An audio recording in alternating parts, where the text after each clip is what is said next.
manually counted alpha cells, all the alpha cells in the mantle area, as well as alpha cells in the core region of islet from subjects from 3 different deciles that spanning the human adult age range. But we found there is no change of alpha cell distribution in between islet core and islet mentor, even in extreme extravagant atrophy in the elderly subjects. So we concluded a study that alpha cell mass remains constant in females even with advanced age. Alpha cell distribution in the pancreatic ductal compartment is unchanged with age. Alpha cell distribution with islets is unchanged with age. Pancreatic alpha cells like beta cells are much more robustly preserved than exocrine cells in aged humans, and islets maintain their structural integrity throughout life. And that's all. And I would like to thank to my mentors from University of California, Los Angeles, Dr. Alexander Butler and Dr. Peter Butler, and the funding organizations, and my parent institutions, Hamad bin Khalifa University in Doha, Qatar. Thank you.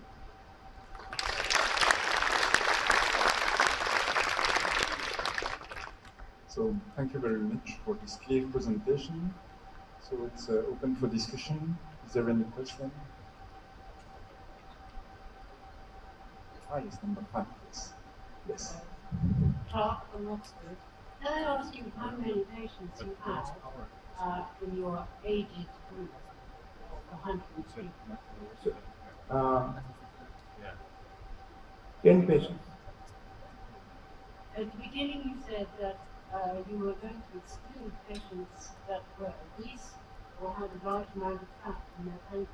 Right. But you are describing these elderly patients as having rather a lot of fat. So the question I'm really asking you is, do you think that the aggregation of islets or the loss of exocrine tissue is confounding your data in this elderly group?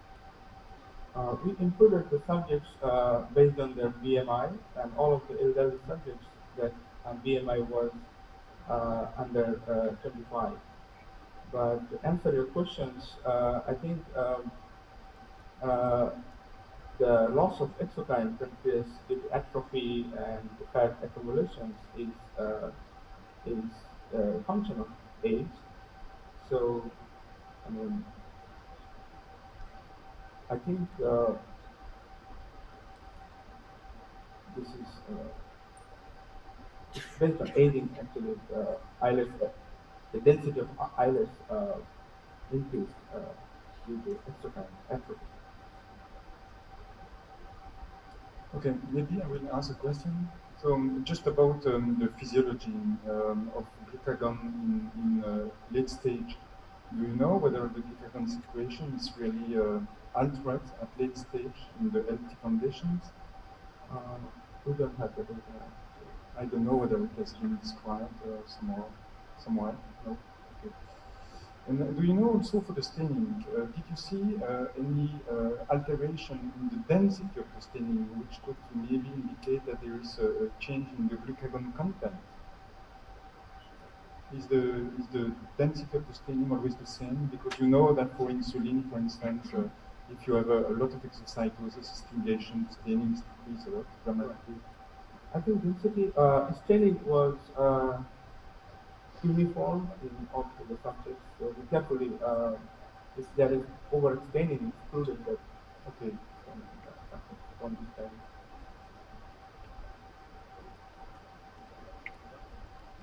And also for the you know that in beta cells which are aging, it has been described that they are lipofuscin bodies. Do you know, or do you have indication that this might also occur in alpha cells? We haven't checked because we have the limited amount of human samples, so I think it's a good idea to see, to correlate the factors that also affect beta cells with the alpha cells. Okay. And do you have any idea about the half-life of an alpha cell? Okay, it's a good question because I think so far my reading from previous literature, the alpha cells are more resistance to die, as there are reports that compared to beta cells, alpha cells are resistant to amyloid-induced cell death. So I don't know exactly the half-life, but it's very plastic antibody cells, like beta cells, in normal human individuals. Do you know what is causing the exocrine damage and the factor conventional damage? Also a good question. So there are multiple factors, I think. Aging induced, I don't know exactly the mechanism, but hopefully the aging induced physiological changes can cause the. We didn't see this in like 80 years people only when did you start seeing after this? after 60 years, the exocrine that atrophy, we have noticed the significant amount of exocrine atrophy after 60 years, from 70 to 100. I had patients with like 103, they had massive amount of exocrine atrophy in clinical sections. So thank you very much. If there is no other question, we have to move on. So we go. Thank you. Thank you.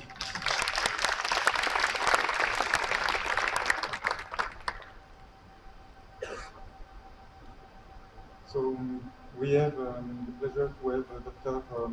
Imuro. Yes. And she will speak about novel spatiotemporal analysis for exploring alpha cell neogenesis and differentiation. Thank you. Thank you, Chairperson.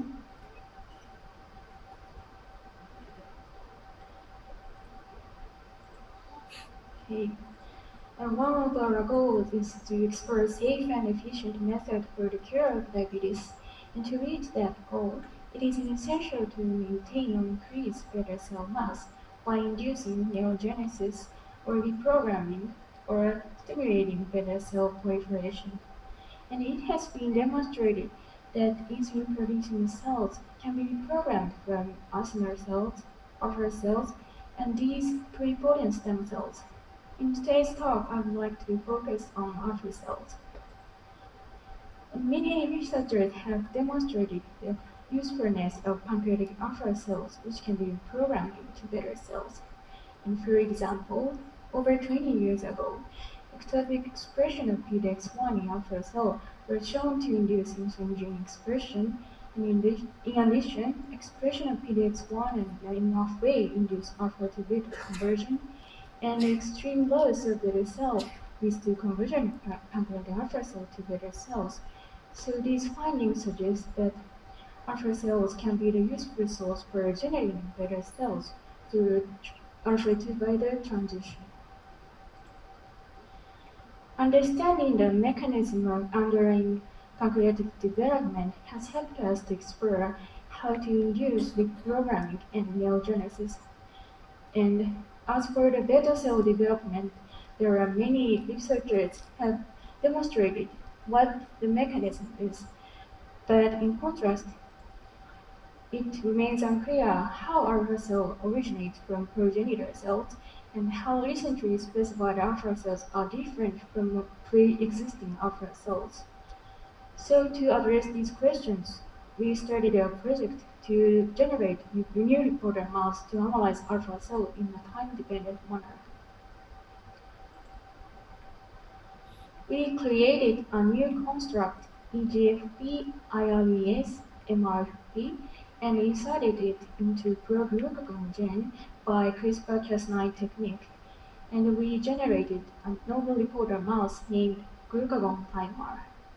In this mouse, green fluorescence can be detected first because the expression level of MRFP, which is located downstream of IRES, is lower than GFP. So it leads to time lag between green and red fluorescence to be detected. As a result, newly generated alpha cell exhibit green fluorescence. As shown in the scheme, newborn alpha cells can be detected as green fluorescent cells, and can be distinguished from more differentiated alpha cells which exhibit green and red fluorescence. Then first, we observe the macroscopic appearance of glucagon thymer embryos. As you can see here, green and red fluorescence are observed all over the pancreas. Then to confirm whether time-dependent fluorescence shift can be observed as we originally designed, we performed time-lapse imaging with pancreas of glucagon thymer embryos at embryonic day 14.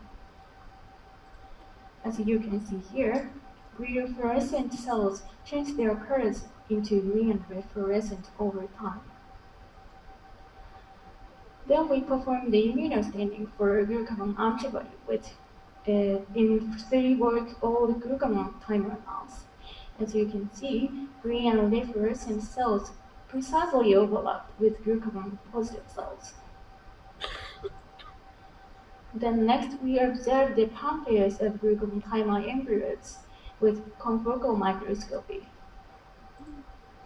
As you can see, green fluorescent dominant cells are observed from embryonic day 13 to 17, so suggesting that alpha cell neogenesis occurs during embryogenesis. Then we observe the neonate and adult pancreas as well. And also, as you can see, green fluorescent cells are observed at postnatal day 3, but not after 1 week. So these findings suggest that alpha cell neogenesis occurs also early neonatal stages, at least postnatal day 3. Then we quantify the alpha cell neogenesis by flow cytometry.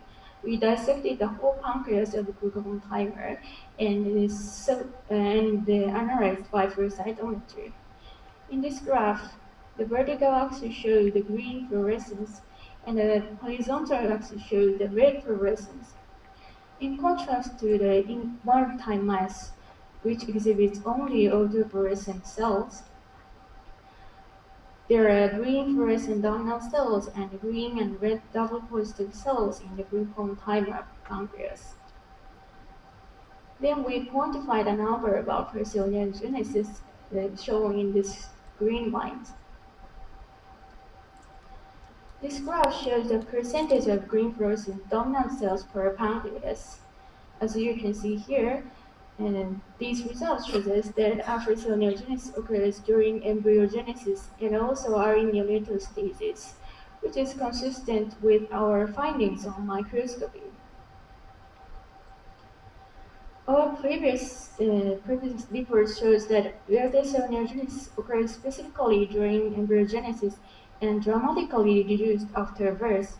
So such difference of period of neogenesis between these two cells may reflect the difference of cellular mechanisms between the two groups. Then to investigate the heterogeneity of alpha cell gene expression profiles, we performed RNA sequencing. We dissected the glucagon thymer embryos at embryonic day 17 and sorted into 3 gates: non-alpha cells, and newborn alpha cells, and more differentiated alpha cells. And the sorted cells are analyzed by RNA sequencing. The heat map pattern of non-alpha cells looked quite different from newborn matured alpha cells. And in contrast, there are some similarities between newborn and matured alpha cells, but we can see some difference as well. As for each gene, glucagon and mRNA are specifically expressed in newborn and matured alpha cells, which we had expected, and the expression level is elevated in matured alpha cells. Other pancreatic hormones such as insulin and somatostatin have expression peak in newborn alpha cells and reduced in matured alpha cells. Then we look into the transcription factors. HB9 and AHS1, which have been known to be expressed in progenitor cells, have expression peak in newborn alpha cells. So this suggests that at least part of newborn alpha cells may have features of endocrine progenitors. Then we check ARX, NEOD1, PAX6, and BRAIN4, which are known to be expressed in alpha cell lineages. The expression level of these genes are comparable between newborn and mature alpha cells. In contrast, IRX1, IRX2, MAFB, and NFS6.2 were highly expressed in mature alpha cells compared to newborn alpha cells, suggesting that these genes may be related to alpha cell maturation. We further investigate specific factor or genes in advance. In summary, we generated a novel reporter mouse glucagon timer which enables us to label alpha cell in time-dependent manner, and flow cytometry and microscopic analysis shows that alpha cell neurogenesis occurs not only during embryogenic, but also our neonatal stages. And the transcriptome analysis reveals unique feature of newborn more differentiated alpha cells. So this is my acknowledgement, and thank you for listening.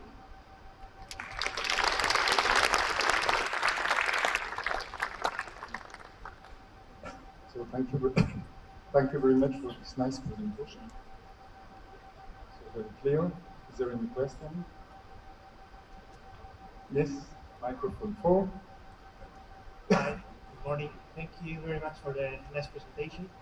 You described the presence of increased insulin and somatostatin and other hormone transcripts in the neonatal, in new alpha cells that you have marked with the GFP.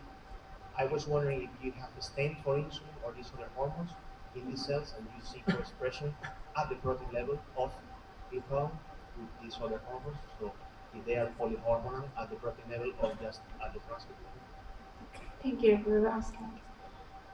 We performed immunostains with insulin, and only insulin is already bad. We observed that in early embryonic stages, there are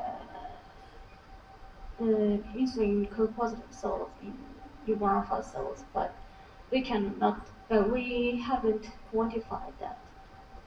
But we observed that. Thank you. Thank you.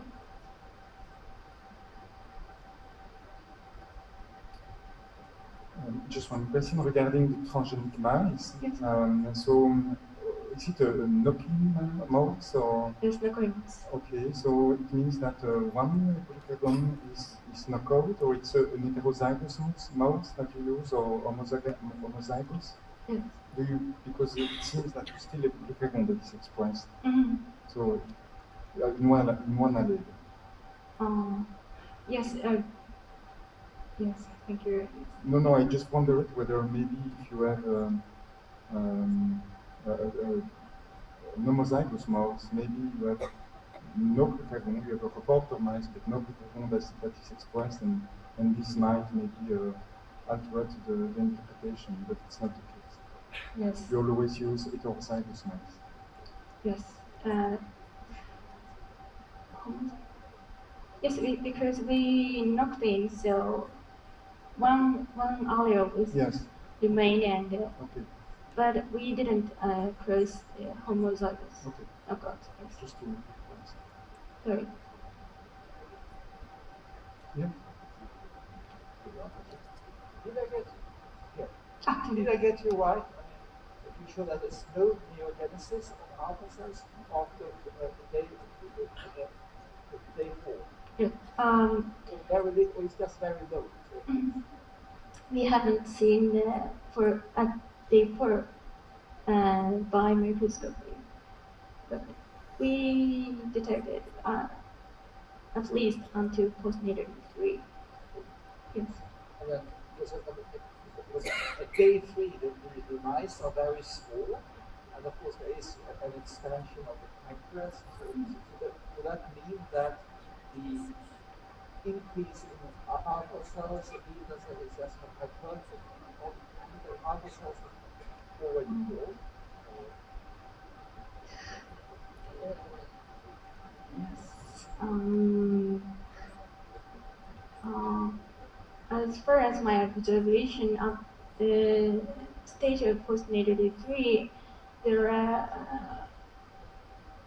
there are also often better than solving others, but I cannot declare it's hypertrophic or not.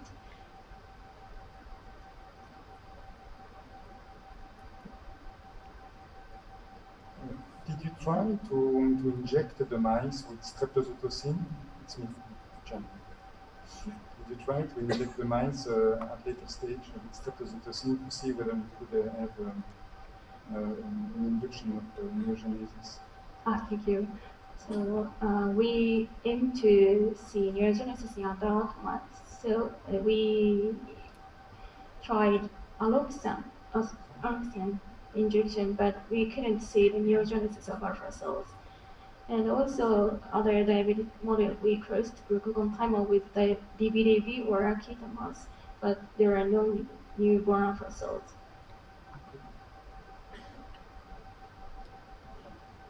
Microphone 2. So you showed transcriptional maturation between the newborn and the double green red cells. Can you sort enough cells to look at functional maturation? My question is, did you look at function in the newborn versus the mature alpha cell? Thank you. We performed gene ontology analysis, and the genes aggregated in newborn alpha cells are related to positive for cell migration or cell adhesion, and the aggregated in more differentiated alpha cells are exocytosis or response to insulin. And yes. My question is, did you measure glucagon secretion? We haven't.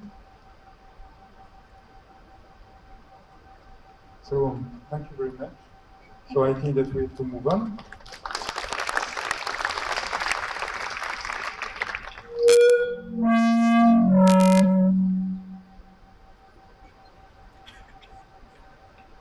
So the next presentation is from Dr. Marouki.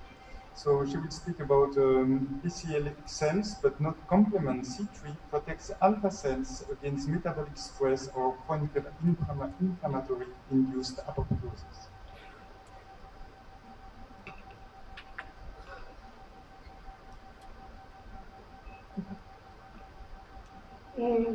Hello, everybody.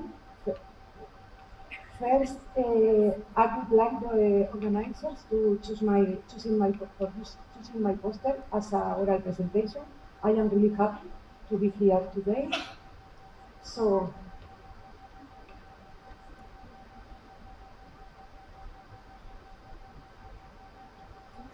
I can speak today about the mechanism of protection of alpha cells. We published some years ago one paper when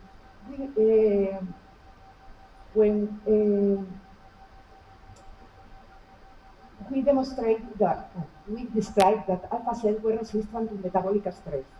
In this paper, we can see primary alpha cells here in salmon and primary beta cells in blue. We described that despite the fact that the ER stress markers were more expressed in alpha than in beta upon a palmitate-induced cell death. These cells, in fact, were surprisingly, these cells were protected against palmitate-induced apoptosis. This was true for primary rat beta cells, but this was also true for human islets for type 2 diabetes donors and human islets treated ex vivo with palmitate. Making the long story short, this protection was mainly due a higher increase in basal level of BCL cell protein.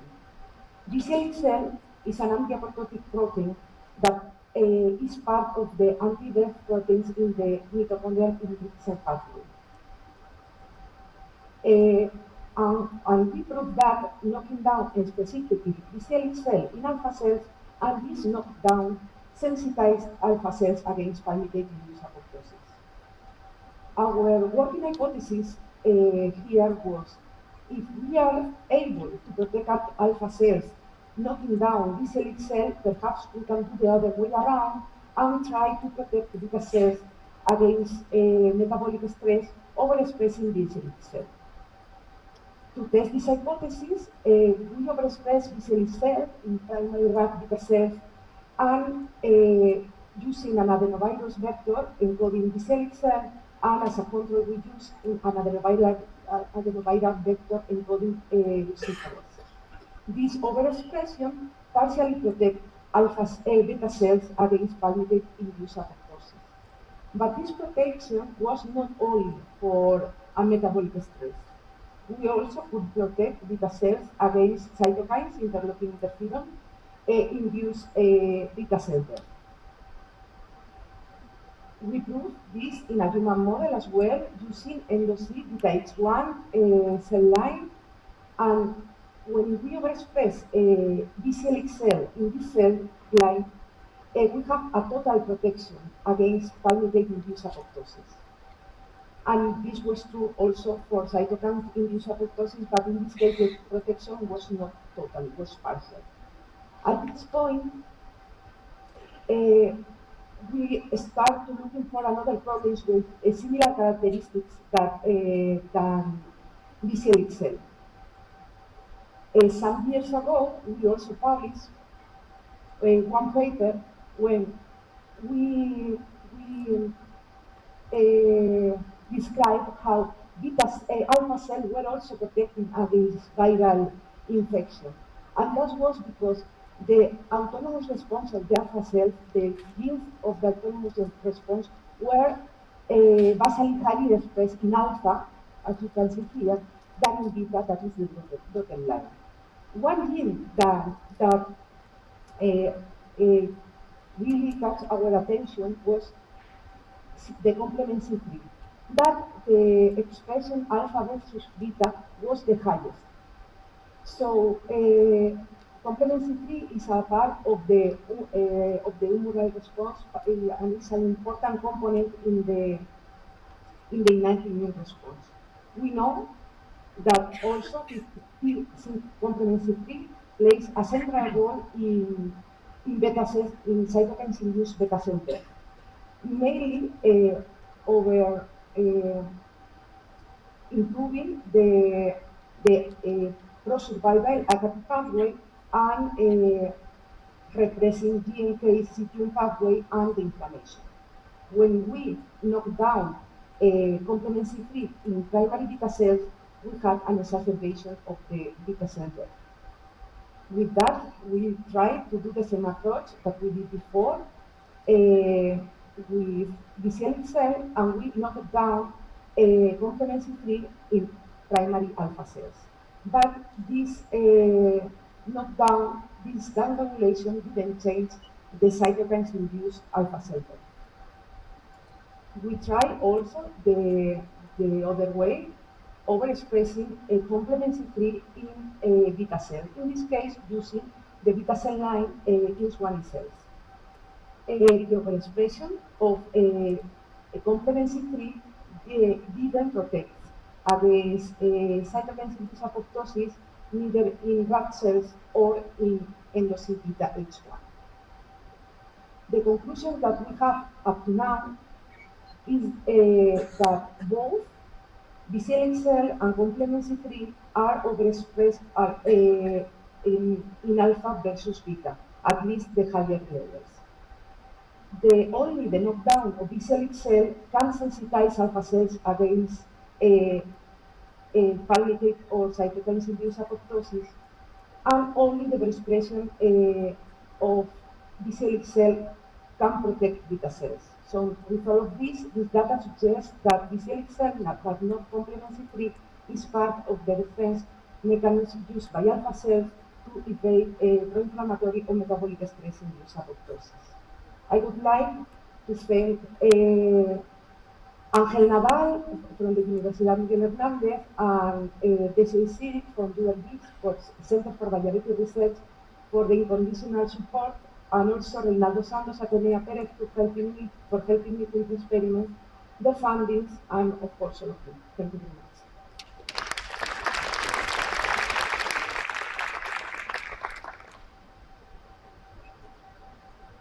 So thank you. So it's now open for discussion. Is there any question? Yes, microphone 4. cell affects mitochondrial function. Have you looked at glucose-stimulated secretion in the marker? Yes, we look in insulin glucose stimulation insulin secretion in the BCL cell model. We have two different results. We also see calcium signaling, and it means one is true that the expression of BCL cell decrease a bit the insulin release, but not in human beta cell line. The calcium and also the insulin stimulation insulin release didn't change.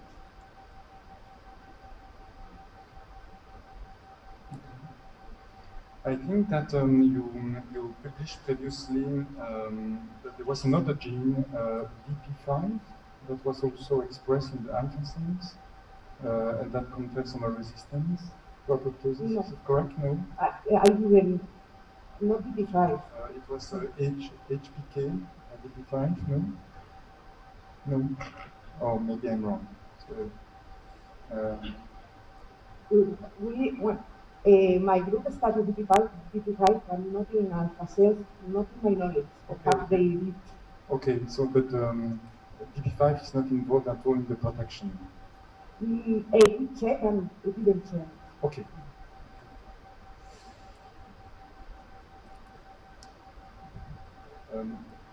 What happened with glucagon secretion? You mentioned insulin secretion. This is an alpha cell session, so I have to ask you about that, about glucagon secretion in response to the cytokines, the palliative treatment. Yes, we measured glucagon secretion in primary cells, and there was a huge increase after palliative treatment. We didn't check with cytokines treatment, but with palliative was a really high increase. You haven't done secretion studies with the cytokines? With cytokines. Very interesting.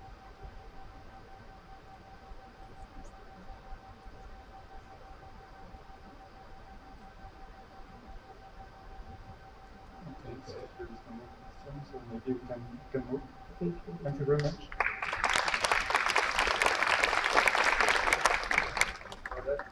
It's my turn to share.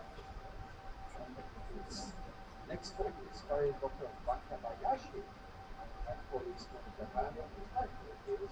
Suppression of STAT3 promotes alpha and beta cell reprogramming with immune other. Thank you, Chairperson. I am very appreciate this great opportunity to talk about our findings. So let me start. One of our goals is to explore efficient methods for generating or expanding beta cells for the cure of diabetes. There are several ways to maintain beta cell mass, such as enhancing beta cell replication or beta cell reprogramming from other cell types, or suppressing dedifferentiation and cell death. We have been focusing on beta cell reprogramming, that is, producing beta cells from other differentiated cell types in the pancreas, such as acinar cells and alpha cells. Now, I've been investigating the mechanisms of cellular reprogramming of alpha cells into beta cells. What we want to know is how we can generate a reprogrammed beta cell efficiently. Here is some of what is already known. Exogenous expression of beta cell specific or endocrine specific transcription factors can induce